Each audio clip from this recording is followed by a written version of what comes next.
नमस्कार दर्शकों, इंदौर डायरी के आज के अंक में आपका स्वागत है। दर्शकों, आप जानते हैं हमको अच्छा दिखना, अच्छी चीज़ें देखना, अच्छे लोगों को देखना, सुंदर चीज़ों को देखना, सुंदर लोगों को देखना बहुत अच्छा लगता है।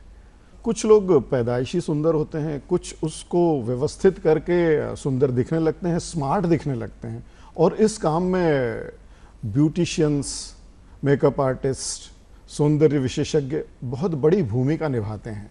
तो आज हम चर्चा करने जा रहे हैं इसी क्षेत्र के बारे में, और हमारे बीच आज मौजूद हैं उन्नति सिंह जी, जो कि सौंदर्य विशेषज्ञ हैं और इंटरनेशनल ब्यूटी एजुकेटर हैं। उन्नति जी, आपका स्टूडियो में स्वागत है। नमस्कार प्रवीण जी। उन्नति जी, ये बताएं कि ये आप इंटरनेशनल ब्यूटी एजुकेटर हैं, ये किस तरह का क्या एजुकेशन है, क्या मामला है? जी, होता क्या है कि हमारे देश में अगर आप देखेंगे ब्यूटी एजुकेशन जो है वो छोटे रूप में है आई, और ये सारे जो बाहर के देश हैं वो इसमें बहुत सारा काम कर रहे हैं। जैसे हेयर है, उसकी बनावट कैसी है, किस तरह की प्रोफाइल पे कैसा हेयर स्टाइल सूट करेगा, किस तरह के फेस पे किस तरह का मेकअप सूट करेगा। जैसे आप मेकअप की अगर बात करें तो आईब्रोज बहुत इंपॉर्टेंट होती हैं किसी भी व्यक्ति की। तो ये सारी चीजें इंटरनेशनल एजुकेशन में आती हैं। जब हम अपने नेशन को इंटरनेशनली प्रेजेंट करते हैं तो हमें उनके स्टैंडर्ड के साथ में मिल करके काम करना होता है। तो तब हमें ऐसा नहीं लगना चाहिए कि हम कहीं ना कहीं कम है, क्योंकि भारत तो कहीं से किसी भी चीज में कम नहीं है। ब्यूटी एजुकेशन में भी हम पीछे क्यों रहे। तो जो इंटरनेशनल एजुकेशन की जब बात आती है तो इंटरनेशनल एजुकेशन का मतलब ही यही होता है कि हम अपनी एजुकेशन को, नेशनल जो हमारी ब्यूटी एजुकेशन हो, उसको इंटरनेशनल स्टैंडर्ड पे ला करके और उनके साथ बराबर से होकर के हम अपनी चीजों को प्रस्तुत करें। जी, तो इसके लिए क्या कोई खास डिग्री होती है? इस क्षेत्र में आपने क्या क्या उपलब्धियां हासिल की है, या कुछ डिप्लोमा या डिग्री ली हो? थोड़ा सा हमारे दर्शकों को बताइए। जी बिल्कुल, डिग्री की भी इसमें बहुत मान्यता होती है और डिप्लोमास होते हैं, सर्टिफिकेशन कोर्सेज होते हैं। इंटरनेशनली अगर हम देखें तो बहुत सारी ऐसी अकेडमीज हैं जहाँ से मैंने ट्रेनिंग ली है, क्योंकि सबके लिए बहुत गौरव की बात होती है वहाँ से ट्रेनिंग लेना। वहाँ पे एक स्टैंडर्ड है वर्किंग का, सिखाने का, एजुकेशन का। तो हम लोग कोशिश करते हैं उस स्टैंडर्ड को हम इंडिया में लेकर के आए, मगर क्या होता है यहाँ पर आने के बाद हमारा जो परिवेश है वो डिफरेंट है, तो उसको हम कस्टमाइज करते हैं। तो हमारी एजुकेशन जब हम करते हैं, क्योंकि एक आर्टिस्ट होना अलग बात है बट एजुकेटर होना अलग बात है। जब आप एजुकेटर होते हैं तो आपका सोचने का नजरिया डिफरेंट हो जाता है। एजुकेटर आर्टिस्टों को जन्म देता है, और आर्टिस्ट जो होते हैं वो अपनी ब्यूटी की फील्ड में अपने हुनर से चीजों को और ब्यूटीफुल करते हैं। तो हम लोग आर्टिस्ट क्रिएट करते हैं, तो जिसको हम प्रोग्राम को बोलते हैं ट्रेन द ट्रेनर प्रोग्राम। तो बहुत इंपॉर्टेंट है ये चीज कि आप किस तरह से ट्रेनिंग देते हैं। आजकल आप देखिए बहुत सारे सलोन्स होते हैं छोटे जो अपनी जीविका के लिए ट्रेनिंग शुरू करते हैं, बुराई नहीं है उसमें कुछ भी, मगर अगर वो एजुकेटर बन के उस ट्रेनिंग को दें तो उसका बात ही अलग हो जाएगी। क्योंकि जब आप एजुकेटर होते हैं आपको मालूम होता है किस तरह से लेसन प्लान बनाना है, कैसे आप मूड बोर्ड बनाएंगे। जैसे कोई एक ब्राइड करनी है सपोज आपको, तो उस ब्राइड कैसी ड्रेस पहनने वाली है, तो ड्रेस के अकॉर्डिंग उसका हेयर स्टाइल कैसा होगा, उसमें किस तरह के फ्लावर्स आपको यूज करने चाहिए, किस तरह के लिपस्टिक के कलर आपके आएंगे, इस तरह से ये सारी चीजें मूड बोर्ड में डिसाइड होती हैं। तो जब आप इस तरह से वर्क करते हैं तो आपका वर्क आर्टिस्टिक वे में सामने आता है। तो ये सिखाया जाता है किसी भी आर्टिस्ट को कि किस तरह से वो करे। तो एजुकेटर होना और आर्टिस्ट होना दोनों एक थोड़ी डिफरेंट चीज है। ब्रिजिंग तो है बीच में कहीं ना कहीं, बट दोनों एक डिफरेंट विधा है। मतलब ये उससे ऊपर की बात हो गई है, है ना? ट्रेनर को सिखाने वाले एजुकेटर हो गए, उन्हें किस तरह काम करना है। जैसे अभी आपसे बात के दौरान भी मालूम हुआ, ब्राइड की बात की आपने, सौंदर्य की बात होती है, खूबसूरती की बात होती है तो अधिकतर स्त्रियों का ही ध्यान आता है, और मुझे लगता है कि पुरुषों को इसमें अवॉइड कर दिया जाता है। लेकिन पुरुष भी चाहते हैं कि वो अच्छे दिखें, और आजकल देखा जाए तो ग्रूमिंग इंडस्ट्री काफ़ी फैलाव पर है, और इसमें करियर की भी बहुत अच्छी संभावनाएं इन दिनों बनती जा रही है। तो पुरुषों के लिए किस तरह ग्रूमिंग आवश्यक है? और अगर इन दिनों हम देखते हैं कि पार्लर तो स्त्रियां चलाती ही हैं, लेकिन जो सलून चलाने वाले लोग हैं, जो पुरुष हैं, वो भी इस क्षेत्र में आ रहे हैं, मेकअप आर्टिस्ट बन रहे हैं और मेकअप भी कर रहे हैं और बड़ा अच्छा पैकेज भी ले रहे हैं। तो इसमें आप इस ग्रूमिंग इंडस्ट्री को हम कह लें कि इसमें किस तरह की करियर की संभावनाएं आप देखती हैं? करियर की बहुत सारी संभावनाएं, क्योंकि अगर आप देखें ब्यूटी इंडस्ट्री में हर किसी को ग्रूमिंग की जरूरत पड़ती है। तो जो आर्टिस्ट होते हैं, मेल हो या फीमेल हो, उससे फर्क नहीं पड़ता। मेन तो आपके अंदर की आर्ट है, आप कैसे उसको प्रेजेंट करते हैं। अगर हम बात करें मेल ग्रूमिंग की, तो बहुत इंपॉर्टेंट सब्जेक्ट आज आपने टच किया। चलिए हम माइथोलॉजी से ही शुरू करते हैं। हमारे जो भगवान हुआ करते थे, शंकर भगवान, कन्हैया जी को देख लीजिए आप, गणेश जी, आप कोई भी देखिए बिना ज्वेलरी के आपको मिलेंगे। सबकी आईब्रोज बनी होती हैं, सबकी प्रॉपर आईब्रोज होती हैं। मतलब औघड़नाथ है हमारे भोलेनाथ जी, बट उनका फोटो भी आप देखेंगे तो आईब्रोज होती है उनकी प्रॉपर, क्योंकि जिस आर्टिस्ट ने उनको सोचा होगा, उनको चित्रित किया होगा, तो उसके दिमाग में एक छवि रही होगी खूबसूरती की, बहुत सुंदर होते हैं हमारे भगवान। तो वो ज्वेलरी के साथ मिलेंगे, मेकअप के साथ मिलेंगे, उनकी सब चीज उनकी ग्रूम की हुई होती है। कभी भी यूं ही कोई भगवान नहीं होते हैं, आप देखेंगे। तो जब हम देवी देवताओं को भी ग्रूमिंग के साथ ही देखते हैं, तो फिर हम लोग क्यों नहीं? तो जो ह्यूमन बीइंग है वो भी अगर ग्रूम्ड होके सामने आते हैं, पुराने आप राजा महाराजाओं को ही देखिए, वो अलग क्यों दिखते हैं? Why they are royalties?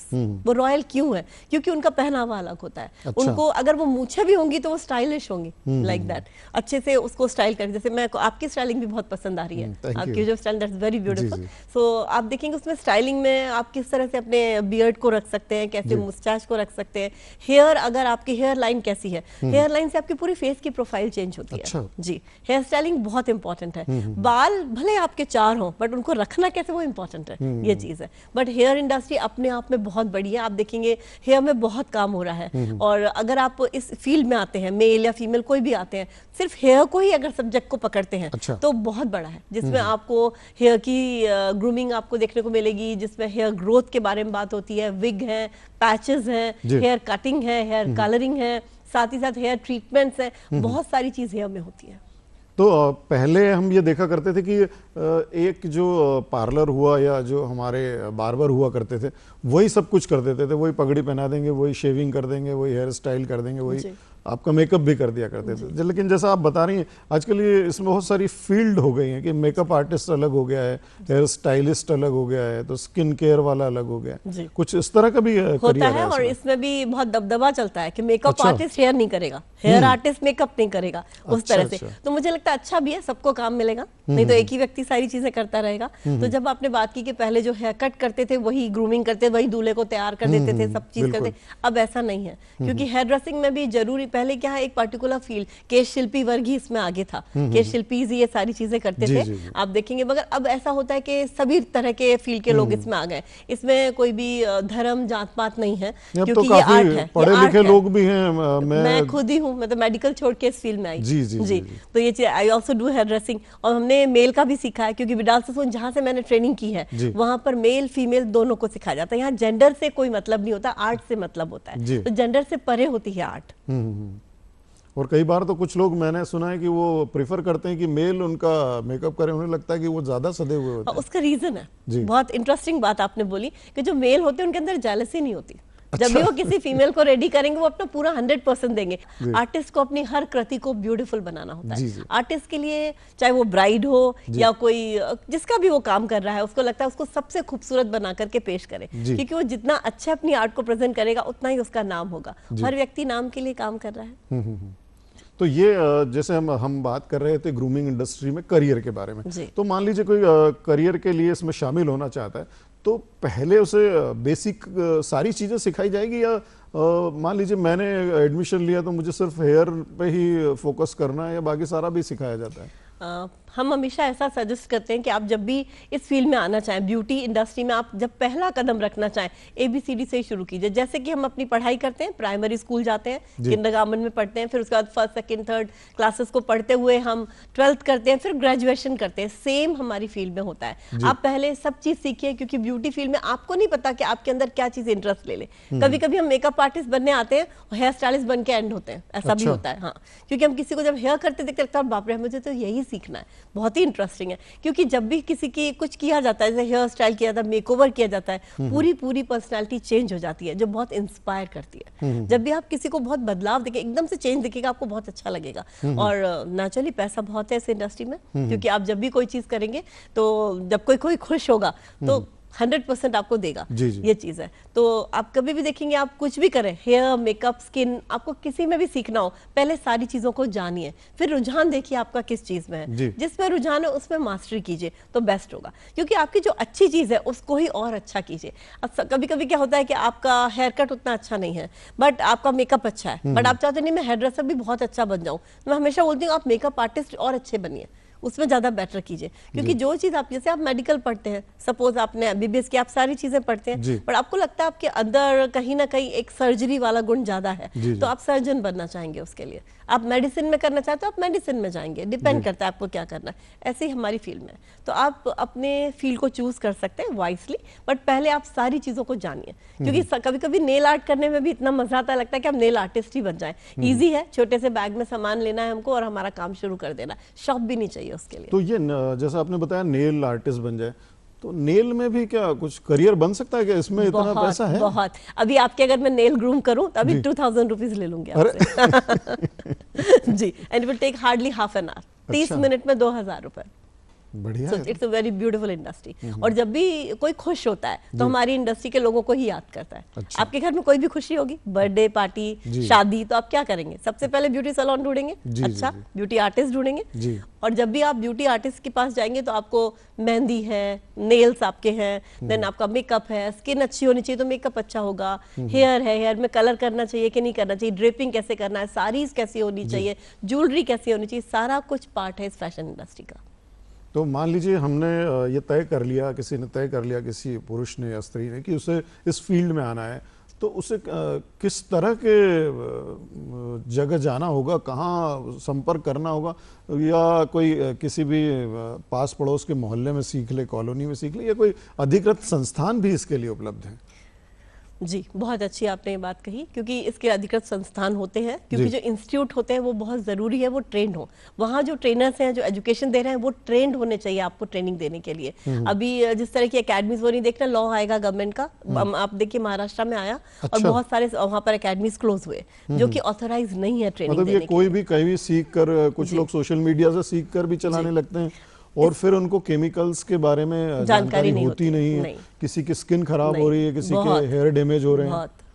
आप जब बाहर निकल कर देखेंगे, आपको 10 में से कई बार दशमलव में लोग मिलेंगे जो प्रॉपर ग्रूम्ड होंगे। ये चीज है, तो क्योंकि उनको जानकारी नहीं होती है। तो अभी बहुत सारे लोग जो होते हैं, कई कई ग्रुप्स हैं, जो अलग अलग ग्रुप्स हैं, वो छोटी छोटी ग्रूमिंग वर्कशॉप्स रखवाते हैं, जो कि वर्कशॉप्स आपके हाउसवाइफ्स के लिए भी होती हैं, जो वर्किंग प्रोफेशनल्स हैं उनके लिए भी होती हैं, प्लस स्कूल गोइंग कॉलेज के जो बच्चे होते हैं उनके लिए बहुत जरूरी है। क्योंकि कॉन्फिडेंस का लेवल तो वहीं से स्टार्ट हो जाता है जब आप स्कूल में होते हैं। क्योंकि स्कूल में जब आप ग्रूम होकर के जाते हैं, ग्रूमिंग का मतलब यहाँ मेकअप से बिल्कुल भी नहीं है। ग्रूमिंग का मतलब ये नहीं कि आपने लाइनर, काजल, लिपस्टिक लगा के कॉलेज स्कूल जा रहे हैं आप। I am not talking about that. मेरा यहाँ ग्रूमिंग से मतलब है अपनी पर्सनालिटी को प्रॉपर प्रेजेंट करके, ओवरऑल प्रॉपर प्रेजेंटेशन, आपका हेयर प्रॉपर से, आपके फीचर्स प्रॉपर दिखने चाहिए। जब आप किसी से बात कर रहे हैं तो आप, जैसे नेचुरली मेरे भी हाथ चल रहे हैं, आप देख रहे हैं सारे, तो अपने हाथ के ऊपर अपनी नजर जाती ही है हमेशा। तो ग्रूम्ड होने चाहिए, आपके नेल प्रॉपर ग्रूम्ड होने चाहिए, बहुत जरूरी है। वो आपको कॉन्फिडेंस देते हैं। जब भी आप में कॉन्फिडेंस होगा, आपके अंदर कभी भी जेलसी नहीं होगी, आप कहीं ना कहीं बेहतर होगे दूसरे से। आप बुराई हमेशा उसकी करते हो जो आपसे थोड़ा आगे होता है, कभी भी देखिएगा। ये चीज है, तो ये बहुत जरूरी है कि आप किस तरह से अपनी चीजों को प्रेजेंट करते हैं, कैसे लर्न करते हैं। आप वो पर्सनालिटी के बारे में बता रही थी, तो हमारे जो आम दर्शक हैं, जो ये जानना चाहते हैं, जो देख रहे हैं हमें, कि एक पुरुष को और एक स्त्री दोनों को ही आप थोड़ा सा बताएंगे कि किस तरह से ग्रूम होना चाहिए, कि किस तरह से प्रेजेंट होना चाहिए, एक सामान्य व्यक्ति को क्या करना चाहिए, और एक कामकाजी व्यक्ति को, मतलब किस तरह जिंदगी में एक सामान्य सी चीजों को किस तरह मेंटेन किया जा सकता है। जब भी आप सुबह उठते हैं, सबसे पहले सोचिए कि आज आपका दिन कैसे जाने वाला है, और अपनी दिन की शुरुआत, जैसे आप एक अपने टूथपेस्ट को चूज करते हैं, वैसे ही हमारे ब्यूटी प्रोडक्ट्स भी होते हैं, जो कि फेस वॉश हो सकता है और सनस्क्रीन हो सकता है। क्योंकि दिन होता है हमारा केयर करने के लिए और नाइट होती है रिपेयर करने के लिए। हम पूरी दिनचर्या को 2 पार्ट में बांटते हैं, केयर एंड रिपेयर। केयर हमको करनी है जो हमारी लाइट होती है, यूवी लाइट, उनसे, जैसे अभी हम शूट में बैठे, आप देखिए काफी सारी लाइट्स हैं यहाँ पर। तो अगर सनस्क्रीन है फेस के ऊपर, क्योंकि एवरीडे शूट हमारे चलते ही रहते हैं, ऐसा होता है अब तक तो पूरा फेस ही खराब हो गया होता है, बट ये क्योंकि मेंटेन इसलिए रहता है क्योंकि सनस्क्रीन का प्रॉपर यूज करना। सनस्क्रीन को सिरम फॉर्म में यूज कीजिए। सिरम फॉर्म में आपके स्किन के अंदर वो जाकर के अपर मोस्ट लेयर को प्रॉपर से प्रोटेक्ट करेगी। और जनरली तो जो ट्यूब टाइप में आते हैं वो पूरा फेस ही व्हाइट व्हाइट लगने लगता है, और कुछ उसमें से पैचेस टाइप भी दिखने लगता है, क्योंकि उसके अंदर जिंक ऑक्साइड होता है। आप प्लेयर्स को देखते हैं, क्रिकेटर्स जो खेलते हैं व्हाइट वो लगाते हैं, वो जिंक ऑक्साइड होता है, प्योर फॉर्म में लगाते हैं, वही सनस्क्रीन के अंदर होता है। इसलिए मैंने यहीं पे बोला आपको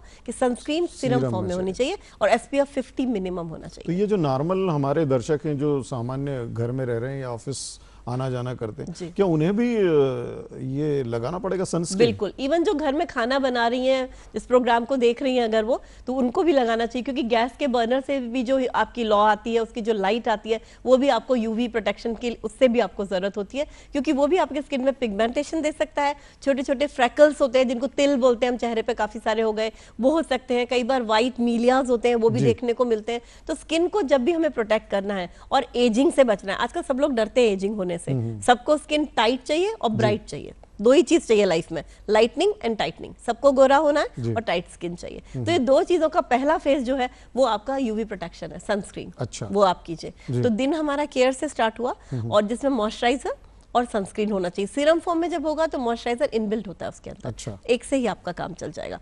और जब रात में आप सोने जाएं तो कंसर्न देखिए कि आपको बेसिकली क्या ठीक करना है। जैसे सपोज मैं हूं तो मुझे लगेगा मेरे अंडर आई के नीचे थोड़े से मुझे जो डार्क सर्कल है कम दिखे, रिंकल्स कम दिखे, तो सीरम फॉर्म में हम नाइट क्रीम्स यूज कर सकते हैं अंडर आई के लिए। और स्किन हमें टाइट चाहिए तो हम एक टाइटनिंग क्रीम जो हमें टाइट करे हम वो यूज कर सकते हैं इसमें। लेकिन सीरम फॉर्म में करें? सीरम फॉर्म में I always suggest serum form में, इमीडिएट एंटर करता है स्किन के अंदर। हमारी स्किन की बनावट ऐसी है कि आप कितने भी क्रीमें लगा लो स्किन के अंदर नहीं जाएंगी, उसके लिए चार्ज करना पड़ता है। तो जो सीरम्स होते हैं वो चार्ज फॉर्म में होते हैं, उनके अंदर मॉलिक्यूल्स रहते हैं। जैसे आप लगाएंगे तो वो स्किन के अंदर जा करके और आपके तुरंत ही आपके स्किन के अंदर जो रिजुवनेशन प्रोसेस है उसको स्टार्ट कर देते हैं। तो हमको मेन स्किन में रिकंडीशन चाहिए और रिजुवनेशन चाहिए, नवयौवन मिले, स्किन हमारा दोनों के लिए जरूरी है, मेल और फीमेल इक्वली इक्वली। क्योंकि मेल के संग क्या होता है कि मेल बॉर्न हैंडसम होते हैं, तो कई बार उनको लगता है उनको जरूरत नहीं किसी भी चीज की।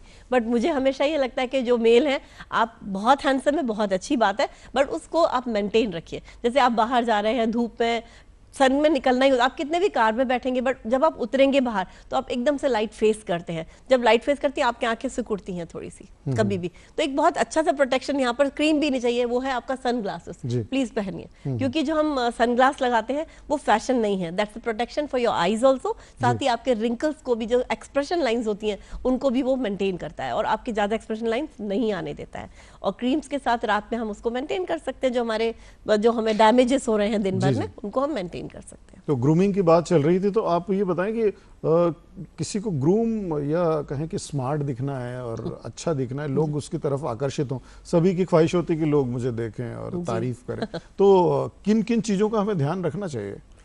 देखिए, आकर्षण कभी भी देखेंगे, अगर आप बॉलीवुड की बात करें, सबसे ज्यादा गाने आंखों पे बने हैं। आंखों की देखभाल सबसे पहले करनी है। हम लोग आंखों की कोई भी केयर नहीं करते। ये यहाँ भी कुछ सूज जाते हैं, स्वेलिंग आ जाती है। हाँ। ये इसको हम लोग एंडोऑस्मोसिस बोलते हैं। जैसे आप किशमिश को पानी में डालेंगे तो फूल जाएगी, वैसे ही हमारी आईज है। कई बार कई चीजें ऐसी होती हैं जो जाकर के स्किन के अंदर फंस जाती है। यहाँ पर डक्स ये बंद हो जाएंगी आपकी, तो ये फूल जाएगा। तो अगर हम जब यहाँ पर मसाज करेंगे हल्का से दबा करके और छोड़ दीजिए, रिलीज कीजिए, दबाइए और छोड़ दीजिए, उससे आपकी पफीनेस काफी कम होगी। अच्छा। अगर यहाँ पफीनेस हो रही है ऊपर की साइड, कोलेस्ट्रॉल चेक कराइए, कहीं ना कहीं आपका कोलेस्ट्रॉल गड़बड़ हो रहा है। यहाँ पर जी एक बार फिर से थोड़ा सा बताएं, हमारे दर्शक थोड़ा ध्यान से देख लें। देखिए, आपकी आंखें हैं, आंखों को बहुत ध्यान से देखना है। नीचे पफीनेस हो रही है अगर, तो मान के चलिए कहीं ना कहीं फ्लूइड कलेक्ट हो रहा है। आपको साइनस की प्रॉब्लम हो सकती है, नोज यहाँ से अगर बंद हो जाता है तो उससे भी ये प्रॉब्लम होती है। और कई बार आप कोई प्रोडक्ट लगाते हैं, उसके रात में अंदर आंख में चला जाता है, उसकी वजह से ये प्रॉब्लम भी होती है। तो आपको क्या करना है इसके लिए एक्सोऑस्मोसिस करना है, इसको क्लीन करना है। तो बस इस जगह पे ऐसे प्रेशर देना है, छोड़ देना है, प्रेशर देना है, छोड़ देना है। ऐसे आप 5 to 8 टाइम्स कीजिए, आपको बहुत रिलीफ मिलेगा और यहाँ का फ्लूइड धीरे धीरे हो जाएगा। और सॉलो करना है आपको, ऐसे सॉलो करेंगे तो फ्लूइड आपका निकल जाएगा। जब भी ऊपर की साइड में स्वेलिंग हो, आई लिड के ऊपर कहीं स्वेलिंग हो, कोलेस्ट्रॉल इमीडिएट चेक कराइए, कहीं ना कहीं आपका कोलेस्ट्रॉल गड़बड़ हो रहा है। तो उन्नति जी, हम ये भी जानना चाहेंगे कि आपने आंखों की बात की, अगर ओवरऑल पर्सनालिटी की बात करें तो हमें और किन किन चीज़ों का ध्यान रखना चाहिए कि थोड़ा सा हम अच्छे दिख सकें? उसके बाद बात आती है हमारे, जब हम बात करते हैं हमारी दो चीजें मेन होती हैं, लिप्स एंड आईज, वही दिखती हैं सबसे पहले। अब जब बात करते हैं लोगों की निगाह ही दो चीजों में जाती है, तो अगर मेल है तो आप अगर मूछें रखते हैं तो प्लीज उसकी ग्रूमिंग पे बहुत ध्यान दीजिए, क्योंकि मूछें रखना अपनी जगह है और मूछों को अच्छे से रखना अलग जगह है। तो अगर उनको अच्छे से रखना है प्लीज एक्सपर्ट के पास जाइए, क्योंकि beautiful skin and hair needs an expert, ये कहावत है, एक्सपर्ट की जरूरत होती है। हमारे इंडिया में तो सभी एक्सपर्ट होते हैं, एक दूसरे को बता देंगे, बट एक्सपर्ट्स होते हैं जो भी अपनी इस प्रोफेशन को रन कर रहे हैं, उनसे आप एडवाइस ले सकते हैं। सपोज कई लोग ऐसे हैं जिनका फेस ड्रूपी है, आईब्रोज नीचे की तरफ जा रहे हैं, एज हो रही है, तो मूछें उनको थोड़ी ऊपर की साइड रखनी चाहिए, उससे फेस लिफ्ट करता है, लिफ्ट करेगा उसमें। जो लोग नीचे की साइड, जिनका फेस ब्रॉड होता है, बड़ा होता है, अगर वो नीचे की साइड रखते हैं तो फेस की प्रोफाइल को हेल्प मिलती है, जैसे आपकी है, आपके प्रोफाइल को हेल्प मिल रही है, it's looking good on you, अच्छे लग रहे हैं आपके ऊपर। हाँ जी, वेलकम। और वो कहीं ना कहीं आपको क्या करते हैं, कैमोफ्लेज भी करते हैं, जिसको हम बोलते हैं कॉन्टूरिंग, क्योंकि डार्क कलर कॉन्टूर करता है हमेशा। तो फेस के ये पार्ट को हम कॉन्टूर कर सकते हैं प्रॉपरली। जो फीमेल है, लिप ग्लॉसेस हम लगाते हैं, तो लिप को शेपिंग देके हम अगर लिप ग्लॉस लगाएंगे नेचुरल फॉर्म में, जरूरी नहीं हम उसको टिंट करें, कलर करें, नेचुरल लगाइए, उससे लिप्स अच्छे दिखेंगे। कुछ नहीं है तो एक बहुत अच्छी टिप यहाँ पर देते हैं आपको, मेंथॉल आता है, बाम जिसको बोलते हैं हम लोग, सर दर्द का बाम होता है, आप जरा से लेके सिर्फ लिप से हल्का सा लगा लीजिए, आपके सारे रिंकल्स कम से कम 2 घंटे के लिए खत्म हो जाएंगे लिप्स के। हाँ, और आपके फुलर दिखेंगे कि उसके अंदर मेंथॉल होता है, तो आपको फुल कर देगा आपके लिप्स को। तो बहुत अच्छा आइडिया है ये। मतलब ये जो सरदर्द वाला बाम है, स्पेशली जो मेल हैं, पुरुष हैं, वो ध्यान रखें कि अगर आपके लिप्स ठीक नहीं लग रहे हैं, रिंकल्स ज़्यादा दिख रही हैं, तो उस बाम का इस्तेमाल, जैसा कि उन्नति जी ने बताया, आप लिप्स पे कर सकते हैं और भरे भरे होठ और ताजगी लिए हुए पा सकते हैं। ये बहुत अच्छी आप बातें बता रही हैं। समय थोड़ा सा कम है, लेकिन आप मुझे ये बताएं कि ये होठ और मुंह और चेहरे और आईब्रो तक तो बात आ गई है, हेयर कट तक भी आ गई है, ड्रेसेस की भी बात कर लें हम, हमारे दर्शकों को थोड़ा सा बता दें कि किस तरह के कलर किन लोगों को चूज करने चाहिए और किस तरह के कपड़े पहनने चाहिए ताकि वो ज़्यादा आकर्षक दिख सकें, स्पेशली पुरुष। आपकी जो नस होती है, यहाँ पर जो वेन्स होती हैं, ग्रीन है कि ब्लू है, उससे डिसाइड होता है कि आप कूल फैमिली से हैं कि वार्म फैमिली से हैं। ग्रीन है तो आप वार्म फैमिली में जाएंगे, ब्लू है तो आप कूल फैमिली में जाएंगे, और उसी के सेलेक्ट किए हुए कलर्स आप यूज कीजिए, आपकी बॉडी पे सुंदर दिखेंगे, बहुत अच्छे। जैसे मैं आपको जहां तक देख पा रही हूँ, आप वार्म फैमिली से, आपने कूल कलर पहना है, ऑलिव ग्रीन, बहुत अच्छा लग रहा है आपके ऊपर। और मैं जो हूँ, अगर मेरा आप देखेंगे, मैं वार्म फैमिली से हूँ और मैंने वार्म कलर पहना है, जो मेरी पर्सनैलिटी को, मतलब आपकी जो नस है वो किस कलर की दिख रही है? ये वेन्स होती हैं, ग्रीन एंड ब्लू। अच्छा, तो ये आपकी ग्रीन दिख रहे हैं जी। तो मतलब हमारे जो दर्शक हैं वो पहले अपनी नस देख लें किस कलर की है जी। और अगर वो ब्लू कलर की है, तो ब्लू है तो आप कूल फैमिली में हैं। कूल फैमिली में, तो किस तरह के कपड़े पहने? कलर्स आप जो भी कूल फैमिली के कलर्स होते हैं, लाइट कलर्स जिसमें आपके लाइट ब्लूज हो गए, जैसे ब्लू ग्रीन। अब जैसे हमारी कलर फैमिली को हम डिवाइड करें तो हमारे मेन होते हैं yellow, red and blue, 3 colours होते हैं, जिनसे मिल करके हमारे सेकेंडरी कलर्स बनते हैं। तो जो भी हमारे इस तरफ के कलर आएंगे, रेड, ऑरेंज, येलो, ये सारे वार्म हो जाएंगे। अच्छा। इस तरफ आएंगे ग्रीन, ब्लू, ऑलिव ग्रीन, और ये सारे कलर हमारे कूल फैमिली के हो जाएंगे। अगर इसको नस से ना देखें, वेंस से ना देखें, कलर से ही देख लें कि मान लीजिए कोई डार्क कलर का ज्यादा है, कोई लाइट कलर का है, कुछ श्वेत वर्ण ज्यादा ही गोरा है, तो इस आधार पे थोड़ा सा बता सकते हैं? जी बिल्कुल। जैसे हम अगर फेस को टच करें, ऐसे टच करें, अगर एकदम से रेड हो जाता है हमारा स्किन, तो हमारी वार्म टोन है। अच्छा। हमारी टोन ही वार्म है। और अब जैसे मेरा स्किन आप देखेंगे थोड़ा सा येलोइश टिंच पे है, येलो है, तो उसमें अगर हम थोड़ा सा जो वार्म फैमिली का थोड़ा सा टिंच ऐड करेंगे तो उसका ग्लो आएगा, उससे अच्छा दिखेगा। नहीं तो मैं पेल दिखूंगी, ऐसा लगेगा कि जैसे मेरा हीमोग्लोबिन कम हो रहा है, बिकॉज मैं येलो है, स्किन येलो है मेरी बेसिकली। तो रेड कलर उसको कॉम्प्लीमेंट दे रहा है। आपके साथ अगर हम उस तरह देखें, आपका थोड़ा वॉयलेट टिंच है स्किन के अंदर सारा, तो ये ऑलिव ग्रीन उसको लिफ्ट कर रहा है। तो जो भी वॉयलेट स्किन होती है, उनके कैरेक्टर्स जो आते हैं वो ग्रीन कलर के आते हैं। अच्छा। जब हम लोग मेकअप भी करते हैं तो हम ग्रीन कलर पहले लगाते हैं स्किन पे। जैसे आपका अगर हमें कुछ करना हो तो हम थोड़ा सा ग्रीन और ऑरेंज कलर को मिक्स करके आपके स्किन पे लगाएंगे, फिर हम आपको मेकअप करेंगे, न्यूट्रलाइज हो जाएगी स्किन आपकी। जी, तो वैसी पर्सनालिटीज होती हैं, हम उसी तरह से चूज कर सकते हैं। जी जी जी, जी। ये तो हुई कपड़ों की बात, ओवरऑल पर्सनालिटी की बात। गर्मी के दिन आ गए हैं, लगभग 40 डिग्री के आसपास टेम्परेचर भी है। इन दिनों में हमें क्या विशेष देखभाल करनी चाहिए अपने आप की, अपनी त्वचा की, अपने बालों की? ये थोड़ा सा हमारे दर्शकों को बताइए। गर्मी में जो पहला ब्यूटी प्रोडक्ट है जो आपको हेयर, स्किन, आपकी पर्सनालिटी सबको अच्छा लगेगा, वो होता है वाटर। ये हाइड्रेट कीजिए, water is the best thing.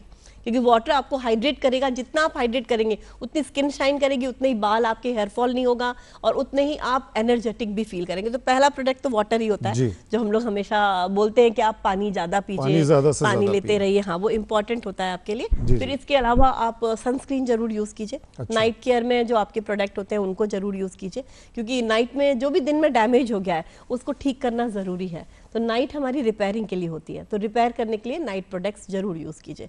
जो भी आप ड्रेसेस यूज करते हैं वो कंफर्टेबल होने चाहिए आपके लिए, कंफर्ट सबसे जरूरी है। आप कुछ भी पहनिए, आप कंफर्टेबल नहीं है तो आप इजी नहीं फील करेंगे, तो आप अपने आप को बेस्ट नहीं रख पाएंगे सामने। तो कंफर्ट करने की, जैसे शूज है, सपोज आपका वेडिंग डे है तो हम गर्ल्स को बोलते हैं कि आप जो सैंडल खरीद रहे हो उसको पहले पहन लो एक दो बार, पता चला उसी दिन पहना तो शू बाइट्स हो गए आपको, फिर बहुत प्रॉब्लम होती है सारी चीजों की। तो हमको ये बहुत ध्यान रखना है कि हम जो भी चीज यूज कर रहे हैं वो कंफर्ट हमको किस तरह से देता है। तो गर्मियों में सबसे जरूरी है सनस्क्रीन, पानी आप जो यूज करें, अम्ब्रेला जरूर अपने पास रखिए। और आप जब भी बाहर जाते हैं, जब भी आप सर्द गर्म हो, बाहर से अंदर आ रहे हैं, अंदर से बाहर जा रहे हैं, एकदम से अपने आप को एक्सपोज मत कीजिए, थोड़ा सा टाइम दीजिए, फिर उसके बाद दीजिए, तो आपके लिए इजी रहता है। और घर में जब आप नहाते हैं, जब भी आप नहाते हैं, बात लेते हैं, तब आप हमेशा लेमन का यूज कीजिए बॉडी के ऊपर। लेमन आपकी बॉडी को रिफ्रेशिंग देता है, काफी अच्छा होता है। हाँ, मैंने कभी सोप यूज नहीं किया आज तक अपनी लाइफ में, और हम जो ऑर्गेनिक होता है वही बना के रेगुलर में वो यूज करते हैं। बॉडी एकदम क्लीन रहती है, कभी कोई प्रॉब्लम नहीं हुआ, स्मेल नहीं आती है बॉडी से, तो आप घर में खुद अपने लिए बना सकते हैं। तो उन्नति जी, आप बता रही थी कि हम साबुन के बजाय नींबू से किस तरह से इस्तेमाल करके अपने आप को स्वस्थ रख सकते हैं, शरीर को साफ रख सकते हैं? जी, बहुत ही इजी होता है। हमारे किचन में बहुत सारी ऐसी चीज़ें होती हैं जो हमारे बॉडी को बेटर कर सकती हैं। जैसे खुशबूदार चीज़ों में अगर बात करें, इलायची, सबसे पहले इलायची आती है, फिर लौंग हो गई हमारी, साथ में आप चाहें तो थोड़ा सा दालचीनी भी उसमें यूज कर सकते हैं, थोड़ा सा नमक जो कि आपका सेंधा नमक होता है व्रत में जो हम खाते हैं वो आप ले सकते हैं, और उसको नींबू कट करके उसके ऊपर आप लगा सकते हैं। बॉडी को आप ऑयलिंग करना चाहें तो आप कर सकते हैं, ऑप्शनल होता है वो। जैसे मुझे अच्छा लगता है बॉडी ऑयलिंग करके, फिर आप उस लेमन को लेके पूरी बॉडी पे आप लगा सकते हैं, रगड़ेंगे आप थोड़ा सा, और उससे पूरा जितनी भी गंदगी आपकी एक बार में साफ हो जाएगी, और बहुत रिफ्रेशिंग खुशबू आपकी बॉडी से आती है, बहुत अच्छी लगती है। और अभी समर में कभी टैनिंग आपको ज्यादा हो जाती है तो आप थोड़ा सा हल्दी का उपयोग भी कर सकते हैं। अच्छा, कैसे? थोड़ी सी हल्दी भी उसमें आप डाल सकते हैं, इसी में, तो आपको बहुत अच्छा इफेक्ट देती है। और हल्दी के जो स्टेन है वो आपके कपड़ों में नहीं आएंगे, क्योंकि लेमन उनके स्टेन आने नहीं देता है। अच्छा। इसलिए तो लेमन बहुत अच्छा रहता है। ये जो रेसिपी है ये मेरे दादाजी से मैंने सीखी थी। अच्छा। जी, और ये बहुत मैंने अभी तक बराबर यूज की और आज भी यूज करती हूँ इसको, और हमेशा हम बताते भी हैं, क्योंकि ये जो है ये अपने आप में बहुत अच्छा क्लिंजर है, बॉडी क्लिंजर है, नेचुरल फॉर्म में है, और हर एक के घर में होता है, किसी को ढूंढने की जरूरत नहीं होती है, और इजी भी रहता है। जी, ये बहुत अच्छी आपने जानकारी दी है। और इसके साथ थोड़ा सा मॉइस्चराइज करने के लिए भी कुछ टिप्स देते चले। इसीलिए मैंने बोला आप पहले ऑयलिंग करके कर सकते हैं। अच्छा। आप बॉडी को पहले ऑयलिंग करते हैं, और उसके बाद अगर इसको करते हैं तो बॉडी की ऑयलिंग आपको मॉइस्चर करती है आपके स्किन को, और उसके बाद आपने इसको किया, बाद में आप कोई मॉइस्चराइजर लगाना चाहें तो आप लगा सकते हैं, या लाइट वेटेड ऑयल आते हैं, कई ऐसे होते हैं जो वाटर बेस्ड ऑयल होते हैं, लाइट होते हैं ऑयल, उनको आप आफ्टर बाथ भी लगा सकते हैं। कौन सा सजेस्ट करेंगे? लाइट में आलमंड ऑयल सबसे लाइट होता है। अच्छा। और सबसे हेवियर ऑयल में कैस्टर ऑयल होता है। तो कैस्टर ऑयल जब भी आप लगाएंगे उसको निकालने के लिए आपको बहुत मुश्किलें आती हैं, तो बेटर है आप आलमंड ऑयल उसमें यूज करें। हाँ जी, और आप चाहें तो अभी इसेंशियल ऑयल बहुत सारे आते हैं, जैसे चंदन आता है, खस और चंदन, गर्मी के 2 इसेंशियल ऑयल होते हैं। इनको आप उसमें एक एक ड्रॉप डालेंगे और खुशबू आएगी आपकी बॉडी से, बहुत अच्छे रहेंगे। तो आप अपने आप से अपनी चीजों को बना सकते हैं यहाँ पर। जी, ये बहुत अच्छी जानकारियां आज अपने हमारे कार्यक्रम में दर्शकों को दी है, और दर्शकों निश्चित ही इन जानकारियों से आपको लाभ होगा। उन्नति जी, आप हमारे स्टूडियो में आई और हमारे दर्शकों को इतनी अच्छी जानकारी दी, इसके लिए आपका बहुत बहुत धन्यवाद। नमस्कार। नमस्कार।